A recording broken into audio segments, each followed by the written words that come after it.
All right, welcome back for those that have been with us right from 6:30. If you're just joining us, welcome on board. This is Morning at NTV. It's time for the Kickstarter, and we shall be looking at the strategic direction that is for Uganda, or rather that's being undertaken in the way of full monetization of the economy, the building of an integrated and self-sustaining entity. Of course, there's been efforts over the years to ensure this particular goal is achieved. Earlier this month, the Minister for Finance, Planning and Economic Development, Matia Kasaija, presented the budget strategy for the financial year 2025-2026, and the theme, which has been multifaceted, as has been the rest of the themes over the last 4 years, so to speak. There is an integratedness, and this strategy seemingly emphasizes accelerating commercial agriculture, fostering industrialization, expanding both the service sectors as well as the digital transformation.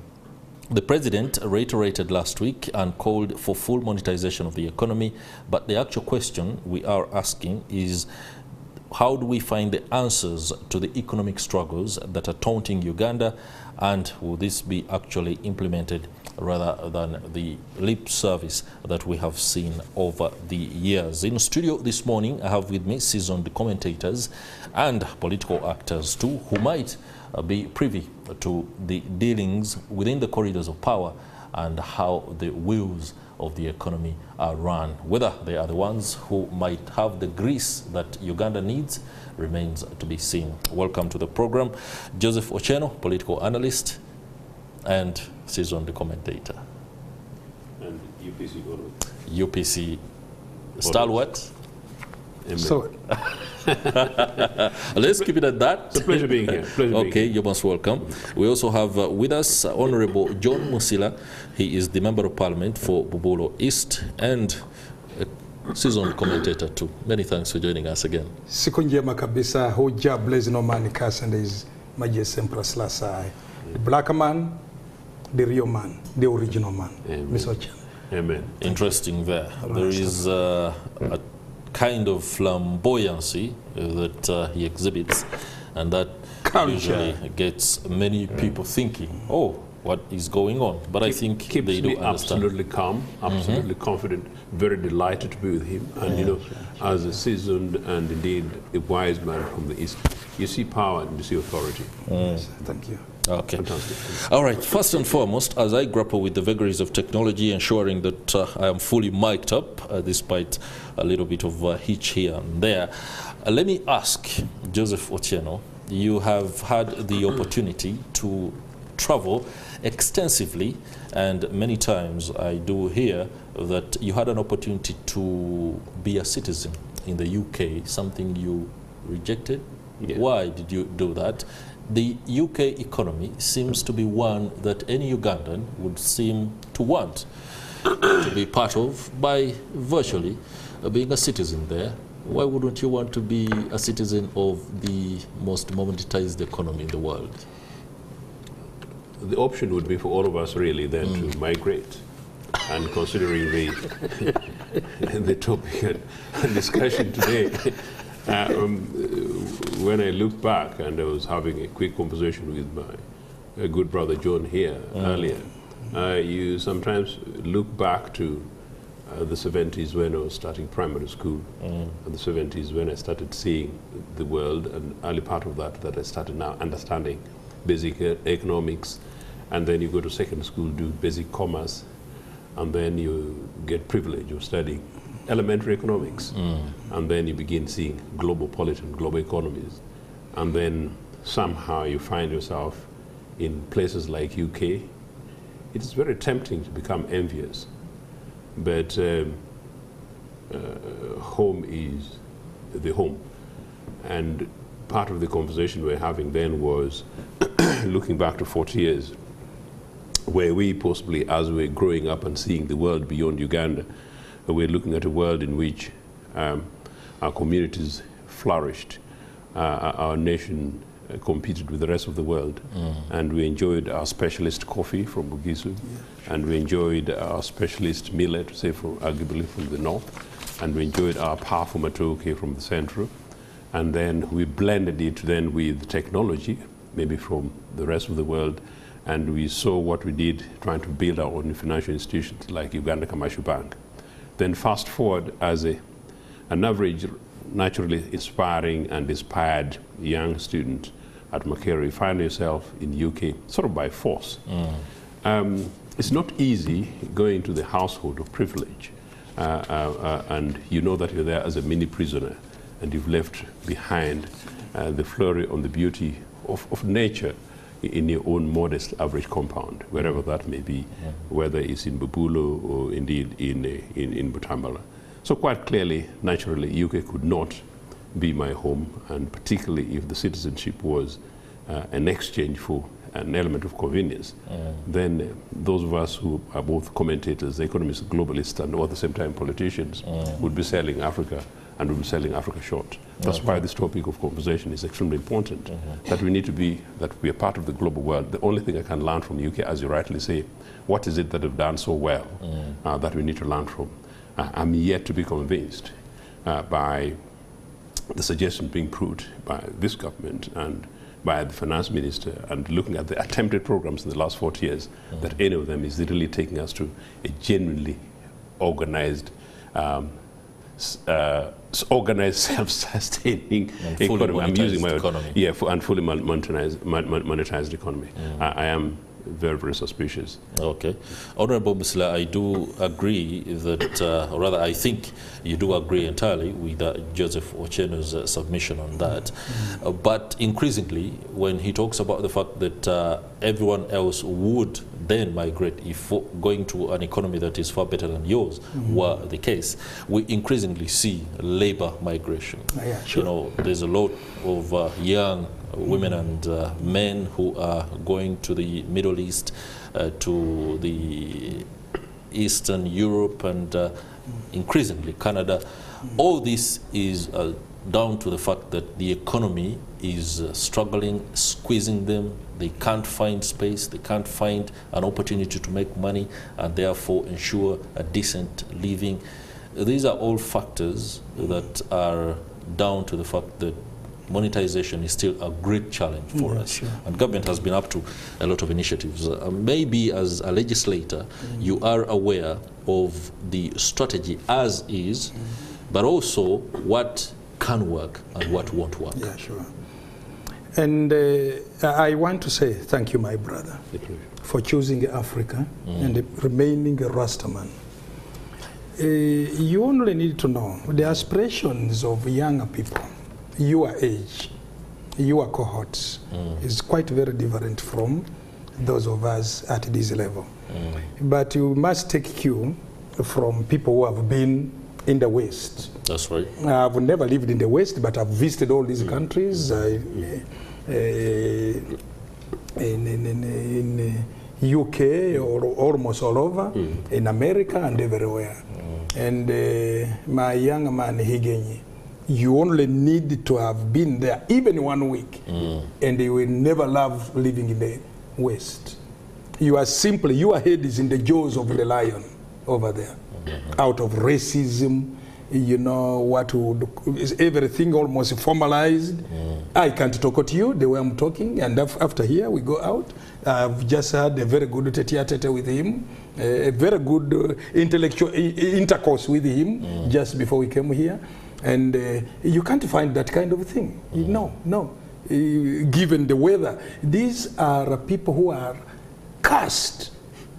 We are the original creation of Jah. Yeah. God created Africa first. Okay. And all studies prove that Africa is the cradle of all civilization, you know, that kind of thing. So I go through the airport severally every year, and I see the younger people, those who go to the West, those who go to the Arab world, simply accepting the recent enslavement to themselves. You see that? And they go through. It's not that we are disorganized here, no, not at all. Possibly the only way, the only tip where I would say that we are disorganized is to prepare these children, prepare them the way Japan prepared them before 1940s, the way China did. We have not prepared them. It's upon the Ministry of Gender and others, and we are here to advise them if they seek that kind of advice. You want to go to the east or west, can we prepare you for 2-3 months? Clearly. Non-political, nothing, but we are preparing you. And these are the aspirations of the NRM on patriotism. The principles, the 4 principles, you know them very well. I don't need to sing them here. Patriotism. Can we prepare the children so that when they go out, they know they should come back? But you also look at patriotically in their crude, rudimentary patriotism, how much they send back to this country. Ask my senior brother, intellectually, how much he has been pumping back to Uganda, and all those who are in the UK or Europe and whatever. They have associations. The Bagisu in the UK have a very big association called IMUCA, the GUAD, IMUCA. In the US, we have NAMUCA, US and Canada, very big one. And the money they send back here is massive. The way the Israelis take money, of course, the biggest concentration of Israelis and the Jews are in America. And how much money they send back to Israel is massive. Equally others, the Indians, whatever. Just a few months ago, I was in Ohio, Cleveland, and I got an American 85-year-old as a friend. I slept in his home, but he's of Indian origin. But from him, he's a very rich man, extremely very rich. The vehicles he drives, you can't believe in America, and he does it at 85. At one time, I feared as to whether we would be stable. But they also send back to India. So if we can craft that kind of patriotism into our younger people going out there, go work and get in the knowledge, come use it back here. Certainly with tranquility of democracy and encouragement and recognition of the diaspora, which is an aspect of NRM anyway. Okay. Yeah, no doubt many countries have understood the importance of the money that comes from those within the diaspora, and Uganda has consistently been able to also benefit from the remittances that Ugandans do bring on board. But looking at monetization itself, the core of monetization, when the National Resistance Movement, then NRA, came into power in 1986, it quickly became apparent that monetization was needed. And that is exactly how the gospel of generating revenue in order to sustain an economy that at the time had been ripped apart came to the fore. Privatization in itself was driven, or rather touted, as one that would help generate the much needed cash for the economy by selling off what was considered at that time non-income generating entities. I don't know whether when you speak about monetization right now, it may sound like a new gospel to latecomers, but this is something or effort that has been ongoing for the last 40 years, so to speak. So the question is, if for the last 40 years efforts have been towards monetization, what are we doing wrong? Because the foundations of your observations are quite clearly wrong. The NRM came in as a fundamentally excess leftist political organization.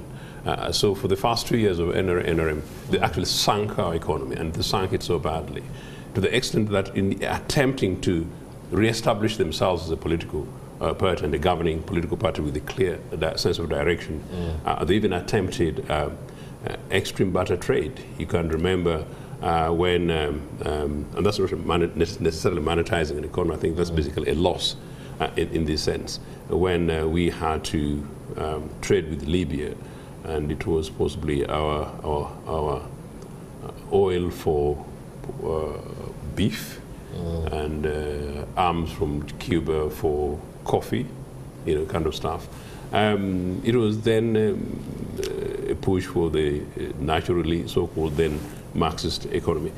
The privatization agenda came from about 1987 or thereabout, when I think the link with the Bretton Woods institutions compelled the government at the time to go full string on this rather unpopular structural adjustment program that the Obote government had quite clearly rejected. And so it became an experiment that went, in my opinion, rather badly. Because, as I said, at the foundation of our independence, while we pushed for an open and progressive but a government in which a system in which government was generally fairly strong in the economy, which happens including in China today. We build foundations in agriculture, we build foundations in tourism, we build foundations in infrastructure, we build sufficient foundation in education and health. Meaning, if you want to create a holistic money economy, if you want to call it like that, you need to put in all the bedrocks of everything else that applies. One of the things that pushed me away from other countries was that my first arrival in Europe as a refugee, one of my close friends was a Malaysian, and the guy couldn't wait to complete his master's degree to return to Malaysia. Later met Chinese who couldn't wait to return to China to take back the technology. Forget about actually the money, take back the technology, take back the knowledge. But some of the Chilenos these days, when you find them in the streets of Kampala, they're almost like mini inconvenience of certain people in the establishment, rather than net beneficiaries to contributions to the economy. That's why your initial question was extremely important. No. Post the privatization thing, we created a sweatshop economy rather than a marketized economy. In Bugisu, the place I normally talk about, away from coffee, we had the most organized fabric, African textile mill in Valley. ATM, which is side by side with our Nitel. That is the basis of manufacturing, if you want to call it. In Agongere, we had a cotton farm that supported ATM and supported Nitel. As I said, we opened up our own commercial bank, independent, and that becomes independent, then sufficiently integrated. But when you have an educational system which is fine, where an average person can come from Bubulo and then go ahead and, in today's word, become a tech-savvy guy who runs that, you're adding into the economy because you built on an organized education. When you have an infrastructure system that does not hold you back 2 hours between here and Mukono, but 3 hours in the morning, then you're creating an enabling economy in which Uganda is able to compete with Kenya, and Uganda and Kenya are able to compete with Ghana, and Ghana is able to go ahead and compete. Uganda and Ghana are able to go ahead and compete with Korea. Then you learn lessons from the Ochenos who may have gone into the streets of London. What is it the Londoners do? When I come home here and then I say I want to ride a bicycle between Nagongera and Tororo, is it a cool thing? Do people think it's as cool? Is it Kampala? Do people think about it that way? They don't. Who needs that? It's government. It's strategic. So the enabler in this is basically a government that pushes. But I think we've been running an experimental economy for the last 40 years and hasn't worked. And that's an answer to your question. Okay. That's very poignant and something that causes a reflection deeply. Of course, allow me welcome Mr. Muhumza from the Uganda Manufacturers Association. Many thanks for joining us, and we are discussing something that we believe, I must be very specific, Dr. Ezra Muhumza. Somebody might be wondering, in the middle of a discussion, I'm tempted to use one name. Yeah, so please forgive me for that. But many thanks for joining us. I'll be shortly coming to you for a brief on what exactly was discussed at the 5th biannual meeting of the private sector with the President, where he again, of course, made very vivid remarks and a call for full monetization. Maybe you will try to take us through that. But allow me engage Honorable Musira on the fact that the national resistance movement has sung the song of improving things, and monetization is pretty much one of them. We've seen initiatives, very many, that are aimed at making sure that income generating activities are created right from the grassroots to the national level, the latest being PDM. And of course it goes to speak that monetization is an agenda, but the fits and starts have been there.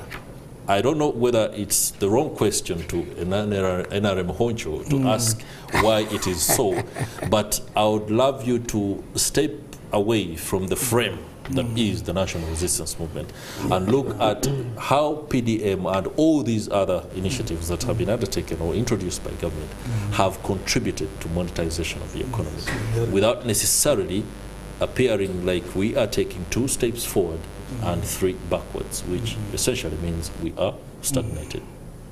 Higenyi actually taking 2 steps forward and leaping 5 steps again forward. That's what I should say.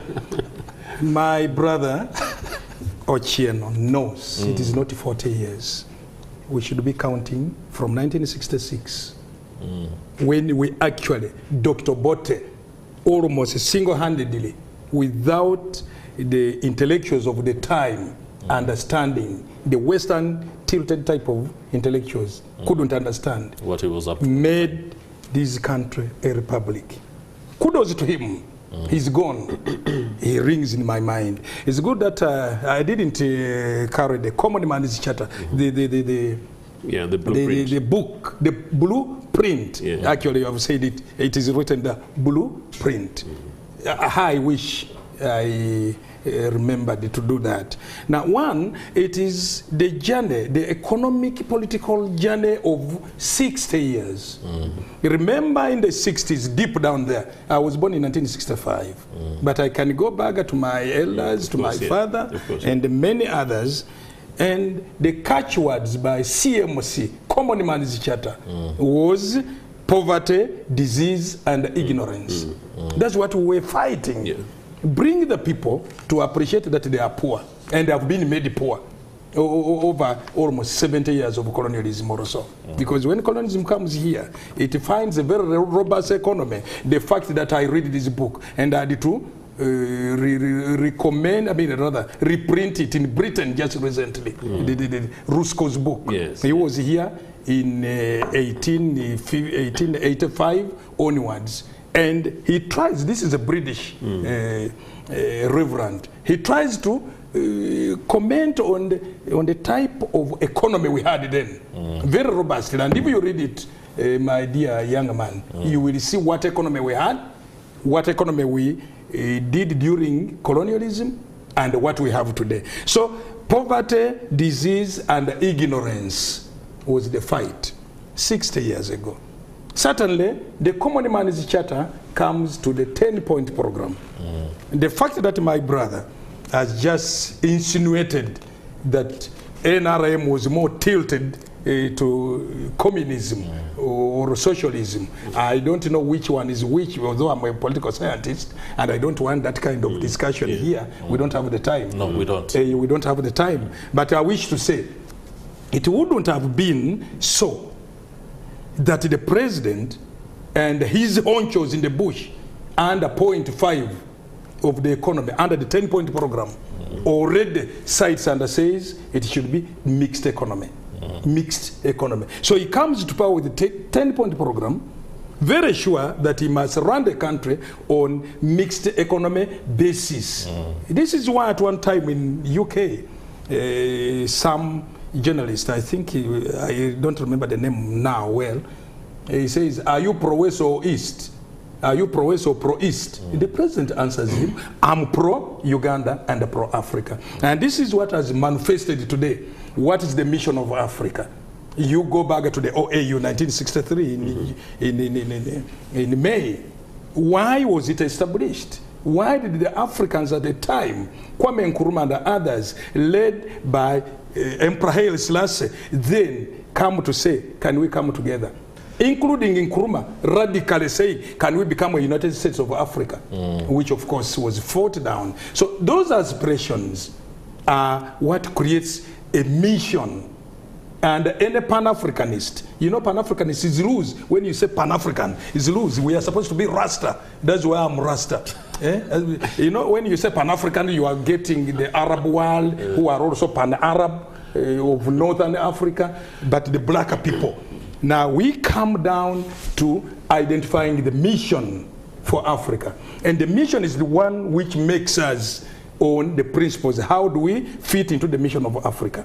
You see, the president has been preaching this many times as head of NRM.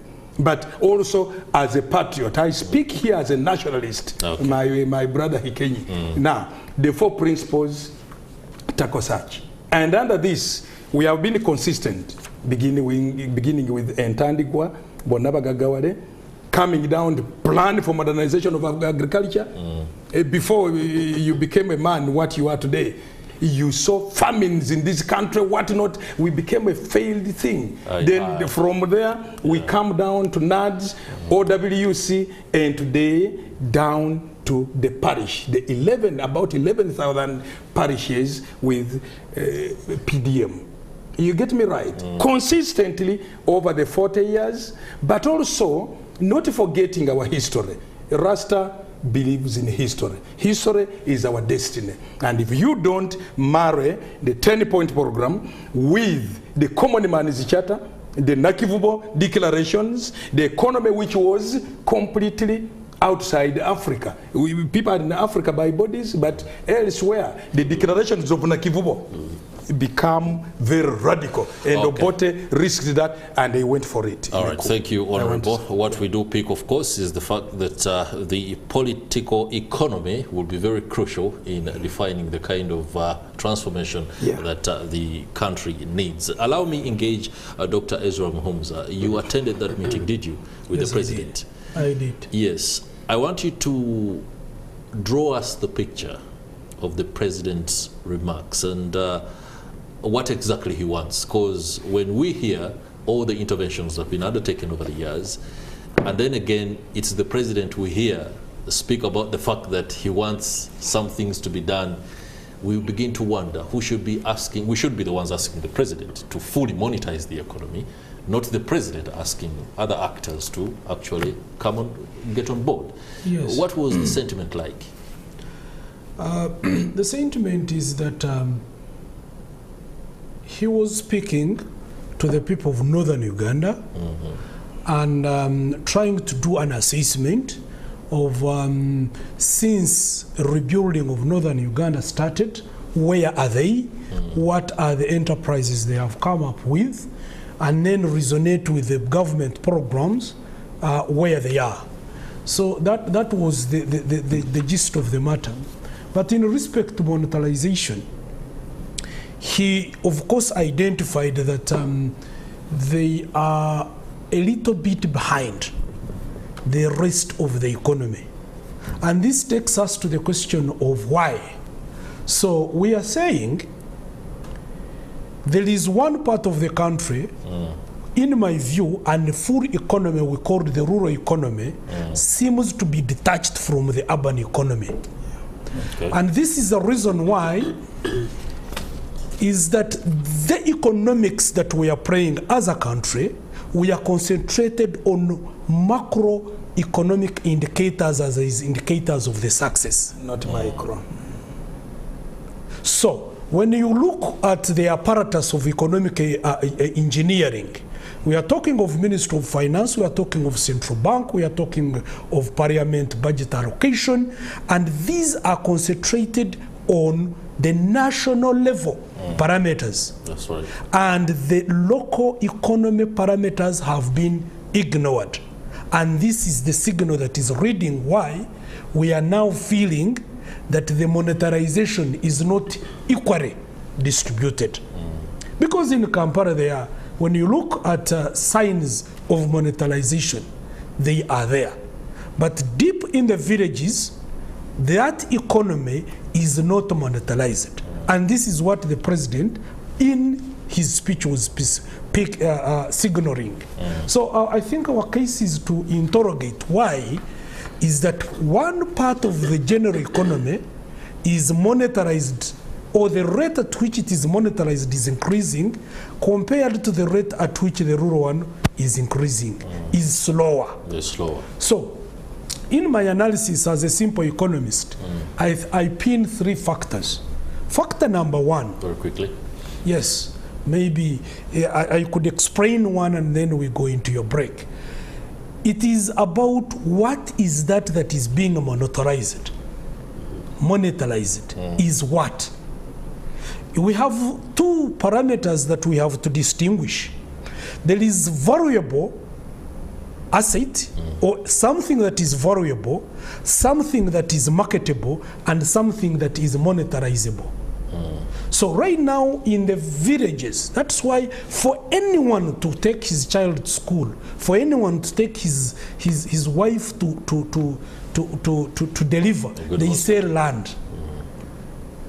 There is only one fundamental thing that in the rural economy is valuable, monetarizable, marketable, but not monetarizable. I'll come to this. Land in the villages is valuable, can be monetized, can be sold. But unfortunately, in monetization, when you sell off, that is not monetization.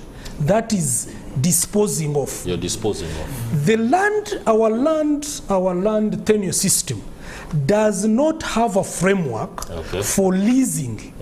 The only way you can monetize land is to be able to lease it. And in this economy, since we have 2 seasons, I should be able to monetize my land twice in a year. That's an interesting one. Dr. Isram Humza, allow me go for a break, and when we return, this conversation will of course continue in the same stead.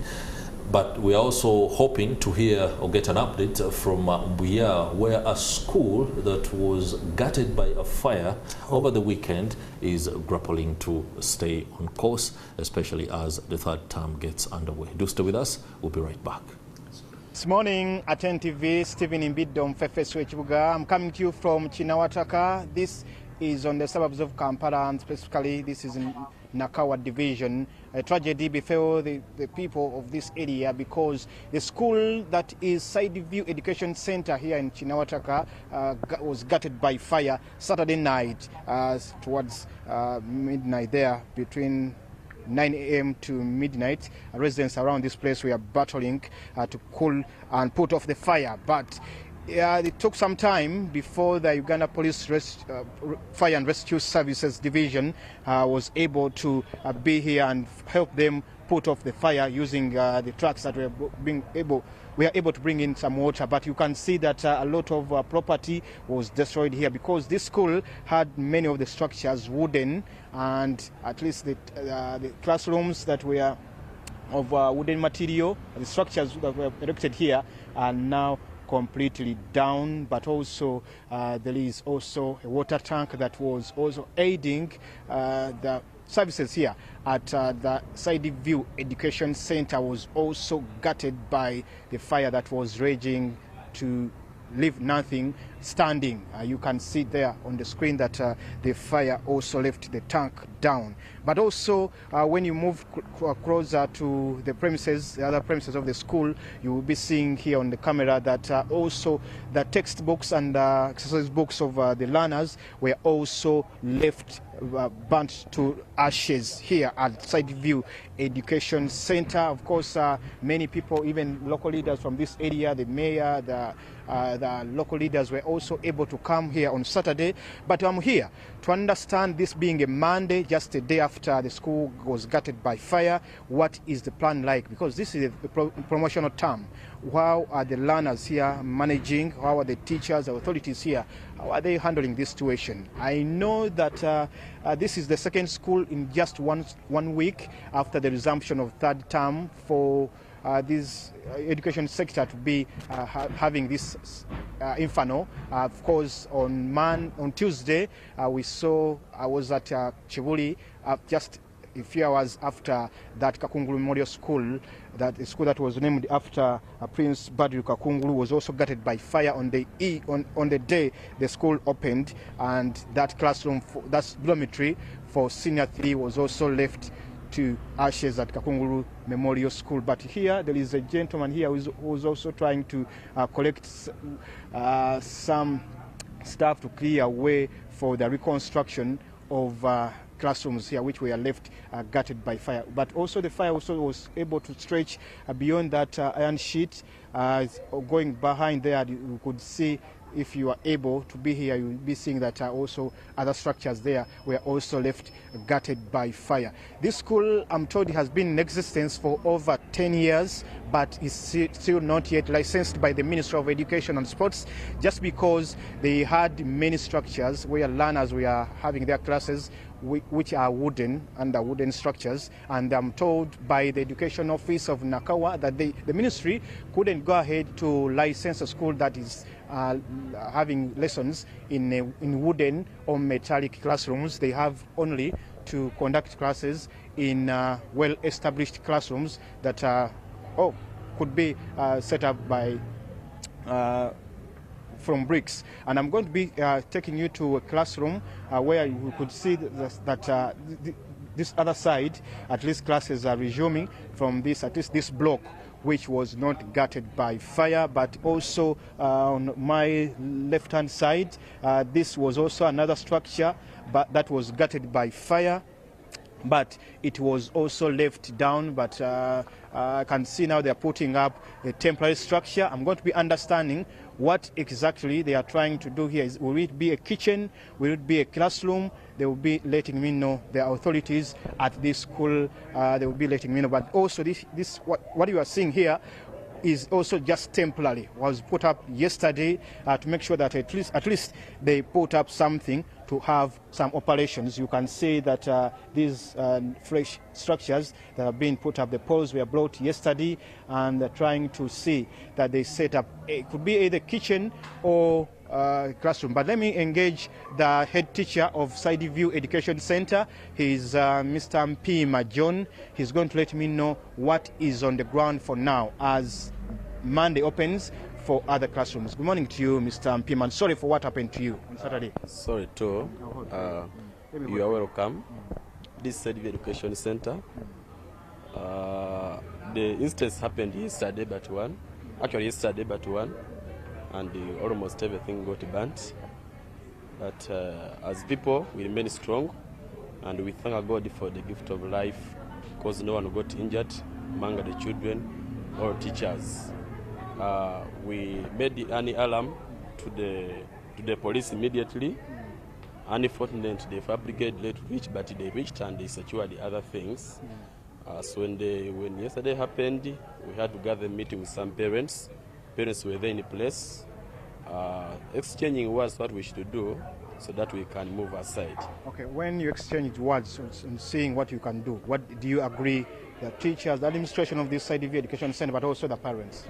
First of all, we start with the management that takes this school before calling parents. When we start, parents brought their views that as the school had just opened, we are going to use these classes here on this part, just briefly for primary 4, primary 5, primary 6, and primary 7.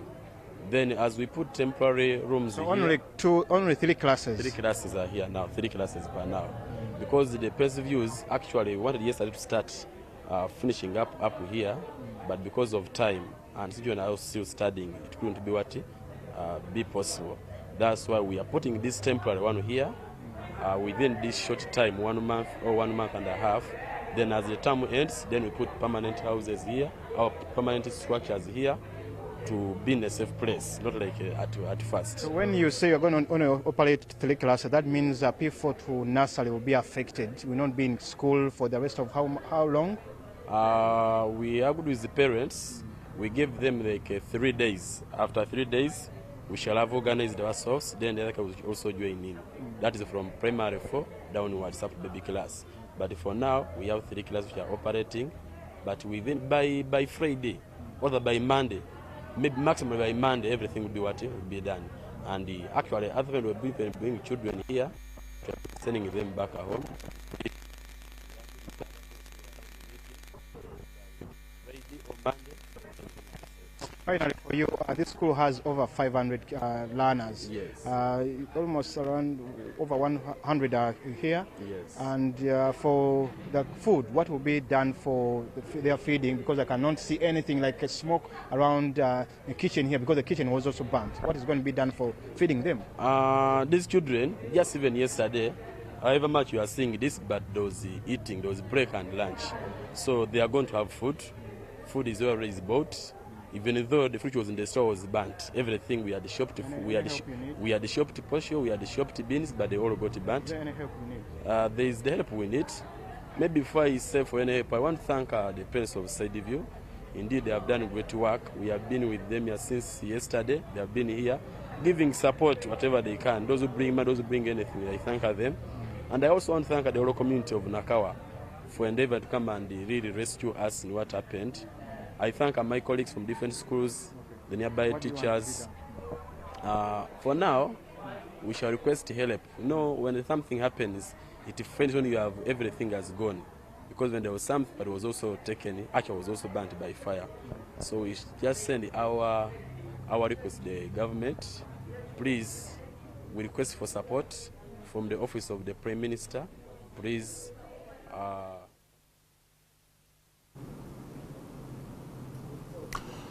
All right.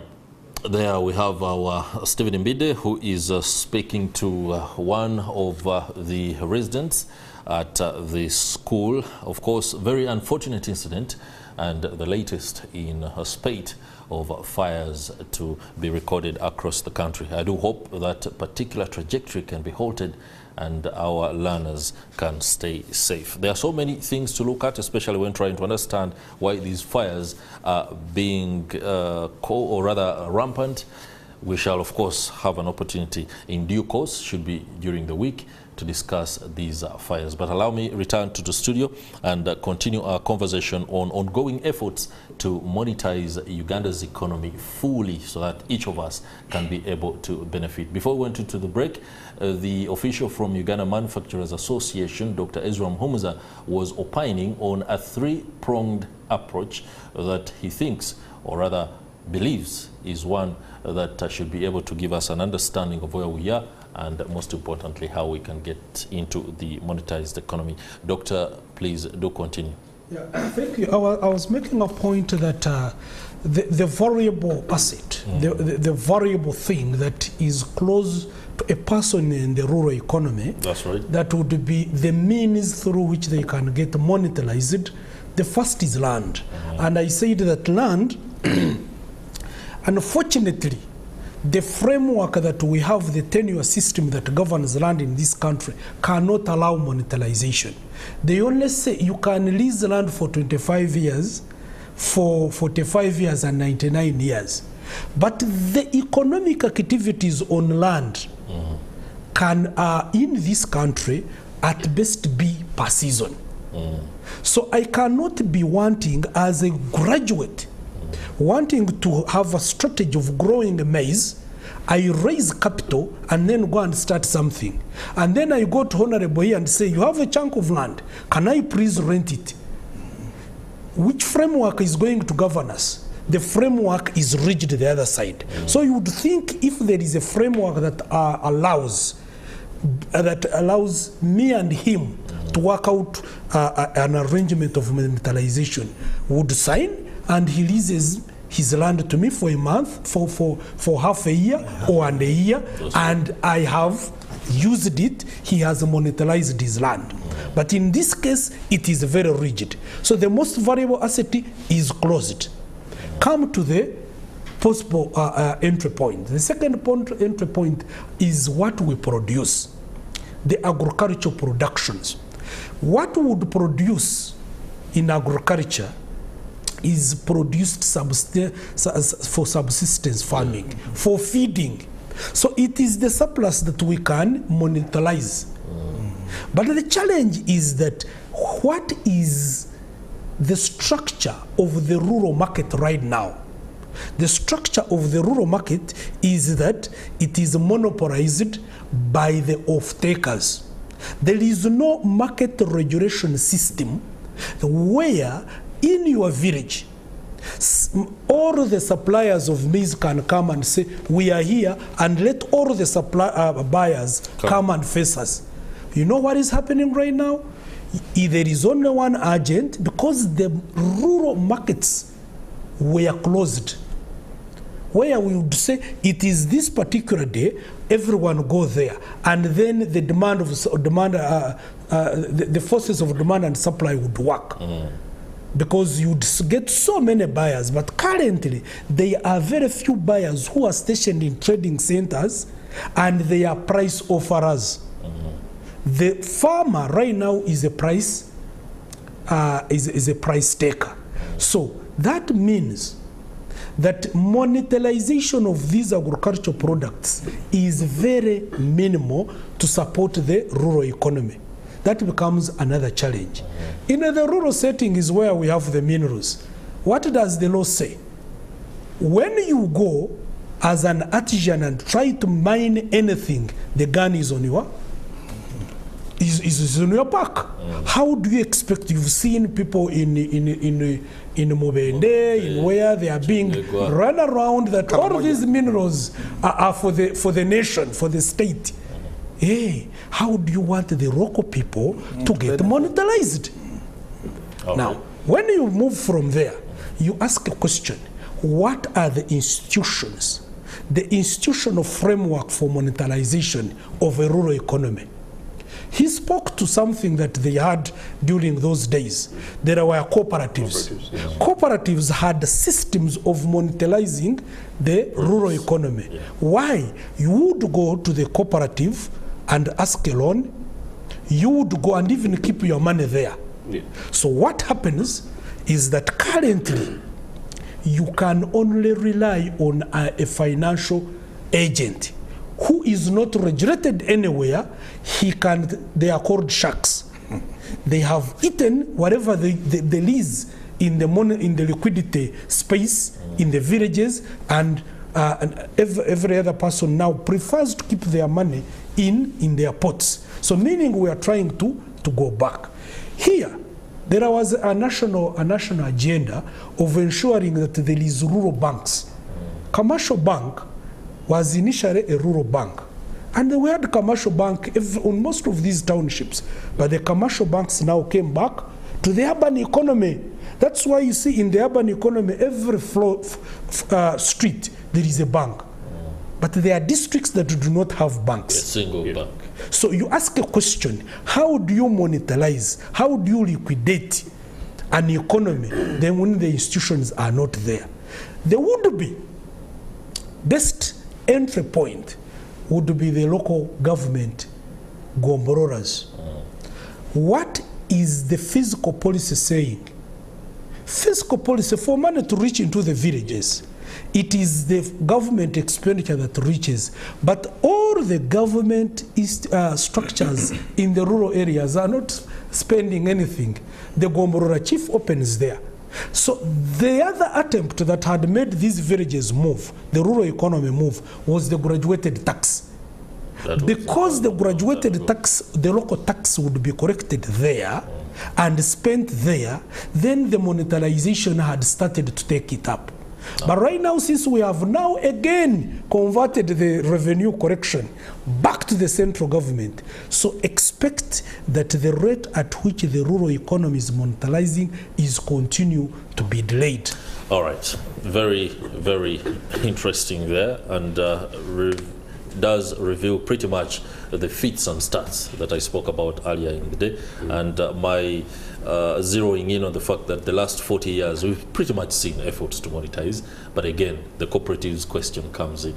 The cooperatives were there, did what they did, but somehow they were taken off the table, and then again we see the resurgence of the same under a new name, SACCOs and stuff like that.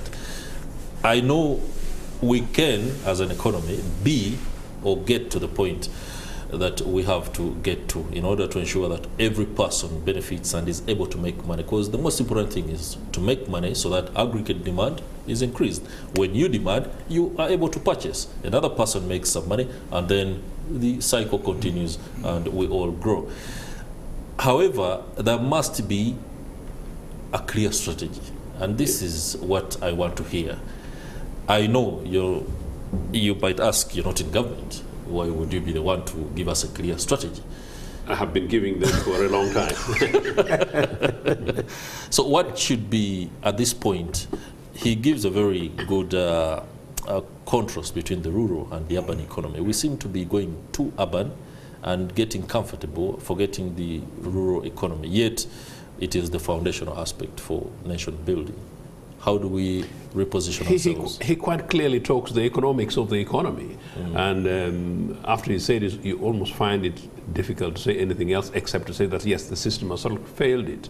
In a way, my brother John seems to have hit at it when he was taking us back to 1966, but particularly using the program that we then had, which was basically the focus primarily on the idea of ignorance, poverty, and disease in the broader economic sense. But all that embedded to what Ezra is saying. Really, there's nothing you're going to do unless you look at what Ezra is talking about. Is it PDM? No. Is it anything else that has been attempted? No. It is quite clearly, from a rural perspective, basically just reintroduce the cooperative movements as the way, because that's the nearest principle that can actually address the question of rural economy in the fairest way. In any case, even on the question of land, you realize that actually the rural economy is at the moment being exploited by big business. And since we are particularly talking about the North, in the North we've had the question of now the rich, privileged, few, dubious guys who've taken money to the North, basically to go and rip off land rather than to enable. The enabling process should have been a strategy by government to create an enabling environment for those people, whether it's about the land that they have, but they don't know how to monetize, or they can't monetize, particularly because the northern economy, northern part of northern eastern economy, were actually post-conflict economies. They need big agenda, big idea, and that really can only come from central government, and that failed for whatever reason.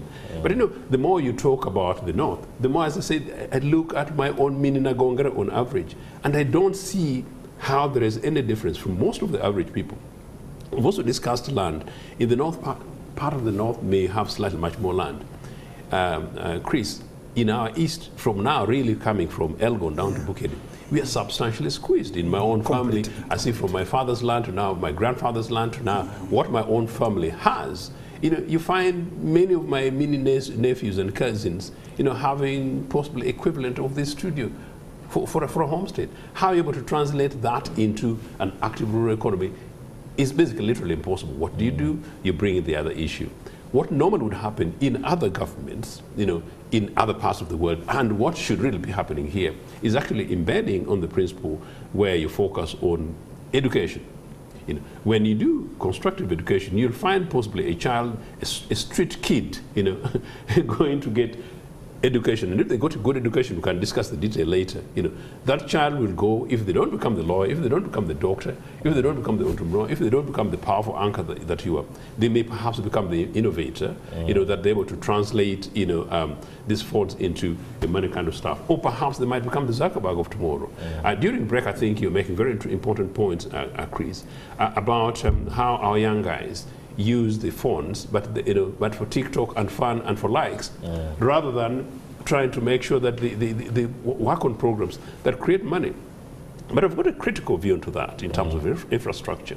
How many of these young guys have got data? How much is data in this country? How much is government regulating the companies that give data exploitatively? Where is energy? The whole of yesterday, Sunday, more than 9 years, in fact 10 years, I went to bed without power. There's no energy here in Kampala. How do you guarantee that that is going to be in Bubulu? I'm told, you know, part of Bubulu, you guys were substantially rurally electrified, unlike if you don't No, I'm just only about between 5 to 10% electrified. That's now extraordinary. So if that's part of the case, you're talking infrastructure. How do you link that? We are talking monetization of the economy. You can't do it unless every bit and piece of it is there. And that's finally on the PDM thing again, I was saying much earlier. You know, you're creating a demand side element of an economy, a rural economy, for which you're basically giving people money to buy what either they don't have or to buy the very least you know, cooking oil to sort out the little cabbage which is there. But that money is not really turning into something which is bankable, which is profitable. Okay, Honorable, the 4th National Development Plan is upon us. Does it at any point look like it's going to address most of these pitfalls? As usual, very intellectual, Western oriented, and my good Dr. Ezra is a product of the West.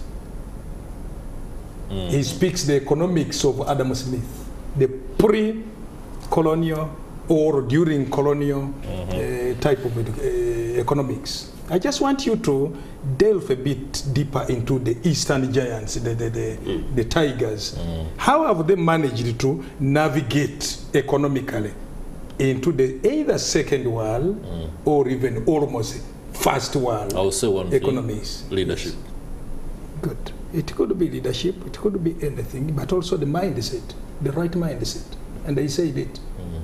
A younger person who uses the phone, what for? Instead of social media, it's now social mediocrity. You simply have to insult Chris, Ochieno, or Dr. Ezra. That is it. That's what they can do. They can't market, rather call a person a customer. I have one, my grandchildren go to nursery. Now there is one young man who has made a contract with me using a phone. Sir, today are they going? Very early in the morning he comes. That's what this phone is supposed to be for. But I wish also to say this. The NRM government has been consistent. First, from the UPC government, can you decolonize the economy? Nakivubo declarations, 1971. And Obote suffered a coup just because of that. Remove it from the foreigners. Bring it back to ourselves. Now, from then, the subsequent governments have been down on the earth trying to get the Ugandan into simply accepting the principles of economics. Obote too, cooperatives, you saw, all cooperatives. I'm a cooperative myself. I'm vice chairman of Bugis Cooperative Union and also chairman of Uganda Cooperative Transport Union. I know South Bukedi and whatever the case. I want to say all these are efforts towards that. Now, we have been in this government from around 1996. We come up with, can we get food? Can we grow? Can we do what? Away from the butter. I know. Yeah, we have made mistakes as a government. Yes, we have made mistakes with the butter and whatever. But today, through what I enlisted before, PMWA, OWC and others, it is agricultural production. Let the good doctor tell you today statistically and in history how many factories we had in the 60s and how many today. And let him give you the statistics. How many factories do we get every year? You will get surprised. You need, just a minute, okay. Chris. Yeah. You need to go to Namanve. Either in the morning, because I come from the east, or in the evening. And you will see our younger people walking into the factory or out of the factory. Go to Mbale Industrial Park, a Katas of Bugis Cooperative Union, 619 acres of land, donated, I should say, to UIA, Uganda Investment Authority. Simply stand there in the morning, you are a journalist and investigate this. Simply film the younger people entering the factories in the morning and leaving in the evening. This is what we want in this country. That is very good news, no doubt, listening to it as the ED at Uganda Manufacturers Association. But I also want you to incorporate something he said, that it will take bringing the economy back to Ugandans and away from foreigners for us to achieve monetization, but on the greater aspect of it all, the transformation that we want. Is Chris, that the case? Chris, in 1 minute, okay. Could I finish something? So, crafting this economy and getting money into the pockets of the citizens from around 5 million in the 60s to now 50 million. 50 million. What type of dynamics and paradigms do you bring in? It is the mindset. That is what the Eastern economies did. The PDM we have is a practice in Indonesia, actually over 40 or 50 years, and they have benefited out of this. Okay, as we begin our wrap, let me start with thank Doctor, you on that quickly. When we are talking about the impact of an industry, it portrays in three ways. Number one is employment. But that pose a question of the kind of employment, because how much you leverage from an industry is dependent on the skill that you have. So, so it brings us to the question of how are we addressing the question of labor force sustainably, because these are numbers. We appreciate that, but we need to see how do we move to the quality, and we start to export these people as experts and engineers in the rest of Africa. And then that tells you that industrialization cannot move alone. We move with the skilling sector as well. At Uganda Manufacturers Association, we have started this, we call it the industrial education. Every year we are resonating these two sectors.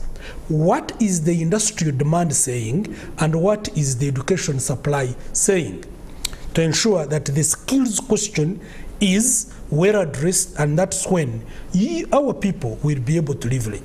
The second thing is the raw material for industries.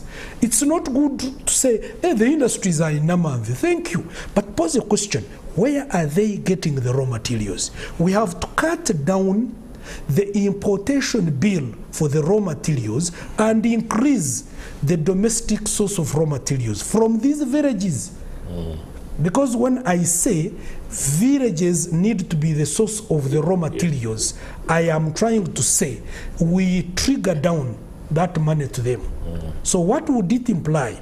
Open up, want to see refinery for fuel, for petroleum. Because currently we are importing a lot of petrochemical, and you find it that it is actually a non-thinker to say that of all the things we start with, our airports and all these, and no one is putting emphasis on a refinery. Once we put a refinery, petrochemicals will cut the import bill of these raw materials to almost, from where it is 90% to almost 1%. Wow. So that would mean we are having the benefit. The third thing, where people will have to benefit, we need to think a strategy, and which we are pushing as UMA, of reallocation, and I call it the industrial reversal. We need to take these industries. He's boasting of what is happening in Imbare, but someone who is in Kasese may not think it's right. We need to see these parks distributed across the country, other than saying Namamve, there is no room, Namamve, Namamve, Namamve. We are pushing, want to work with local governments to ensure that we have well distributed across the country all these industrial zones. All right, Joseph Otieno, can you use a minute? We need a holistic approach, I think, as Dr. said.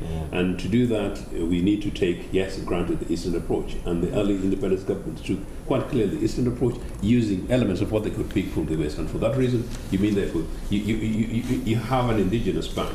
You build on indigenous industry. You build on the indigenous technology. And you build onto your indigenous skilling process systems. We can't pick and choose where it applies. Unless we're able to do so in such a holistic manner, I think we shall continue to be living like a mini laboratory for economics. Okay, Honorable, the last word. I just want to say one thing. Yes, we must grapple with the problems as they come and we solve them. Today, we have the factories around. Now, can we rethink what we should do with our labor force in this country? That's number one. Number two, about 70 to 80% of our factories are agro-related. That means most of the raw materials come from within. But certainly, like Dr. said, we import quite so many others from out. And the government, one, on raw materials, which we have propagated over time, can we add value? You have heard the president say this many times, including coffee. I'm one who will go against the president over UCDA. I wouldn't wish that we take it back. But over the issue of value addition, very, very important. The other issue, it is true, the 22 industrial parks in this country, yes, they need to develop over The time. redistribution. But Okay. the distribution can be done, Can and be done. many others can come on board, by the way. Those which are already functional, Namamve and others, Mbale, well and good. How do we, align them into how to produce for this country and give fit into the money economy of this country. All right, I wish to Honorable say John thank you. Musira, MP, Bubolo East, many thanks for that very last submission. Many thanks to you too, Joseph Otieno, for the perspective. And of course, thank you, Dr. Ezra Muhumza, Executive Director at Uganda Manufacturers Association, for that in-depth analysis of how the private sector can be the driver for monetization as well as overall transformation of the economy. That will do it for Kickstarter discussion, but do stay with us. We shall continue to discuss business here on Morning at NTV. What should you do when taking loans? That is a very important thing. Otherwise, you might be setting yourself up for a little bit of stress. I'll be back.